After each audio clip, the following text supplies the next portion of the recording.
Bonjour à tous. Aujourd'hui, on se penche sur un livre qui divise énormément, Père riche, Père pauvre. On l'aime, on le déteste, mais en réalité, il est surtout très, très mal compris. Alors on va oublier un peu tout le bruit ambiant pour se concentrer sur la seule et unique leçon qui, quand on la comprend vraiment, eh bien, ça change tout. Parce que, voyez-vous, ce livre, au fond, il ne parle pas tant de comment devenir riche que du langage de la richesse. C'est ça la clé. Et tout ce langage, il tient sur une seule idée. Une idée tellement simple, tellement directe, qu'elle en devient carrément révolutionnaire. Et c'est cette idée-là qu'on va décortiquer ensemble. Le truc, c'est que la plupart des gens pensent que c'est un guide pour cartonner dans l'immobilier, ou alors une sorte de bible du capitalisme le plus dur. Mais non, c'est une erreur de lecture. Le vrai but du livre, il est bien plus fondamental. Il s'agit de redéfinir complètement notre rapport à l'argent. Bon alors, venons-en aux faits. Le cœur du réacteur, si on peut dire, c'est une redéfinition radicale, de deux mots qu'on a l'impression de connaître par cœur. Ce que fait l'auteur Robert Kiyosaki, c'est qu'il prend tout le jargon financier, il le met à la poubelle, et il nous laisse avec une vérité toute simple, toute nue. Et la voilà, cette vérité.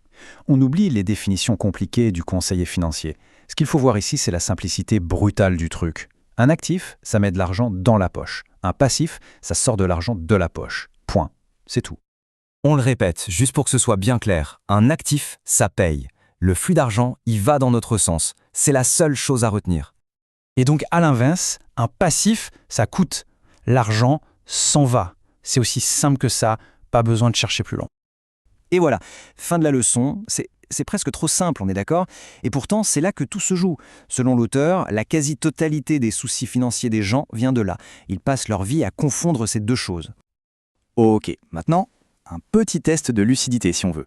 On va prendre ces définitions toutes neuves et les appliquer à l'exemple le plus touchy, le plus controversé, juste pour voir si ce qu'on a toujours considéré comme le plus grand actif d'une vie n'est pas en fait le plus grand passif. La question qui fâche, la résidence principale, celle où l'on vit. Actif ou passif?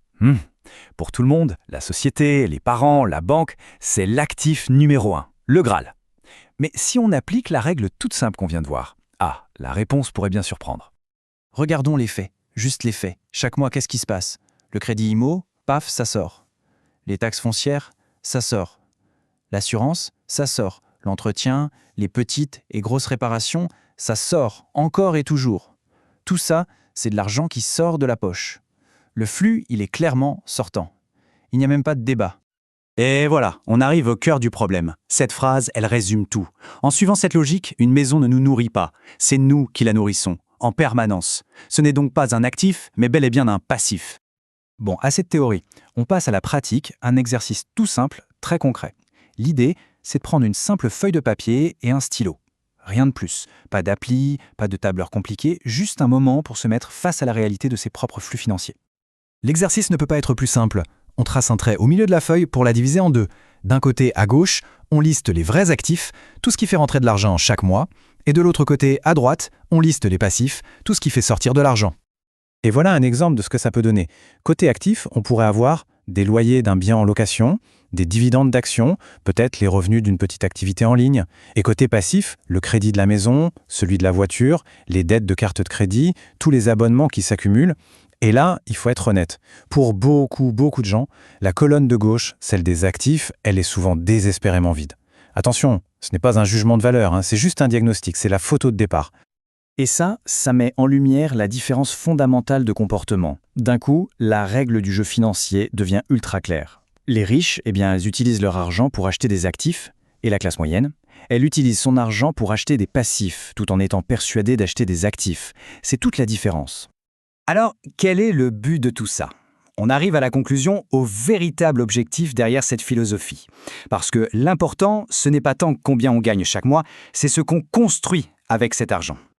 Attention, le but du jeu, ce n'est pas de vivre comme un moine et de ne jamais se faire plaisir, pas du tout. Le véritable objectif, le voilà, c'est de construire, brique par brique, une colonne active qui devient tellement solide, tellement puissante, que les revenus qu'elle génère finissent par payer pour toute la colonne passif.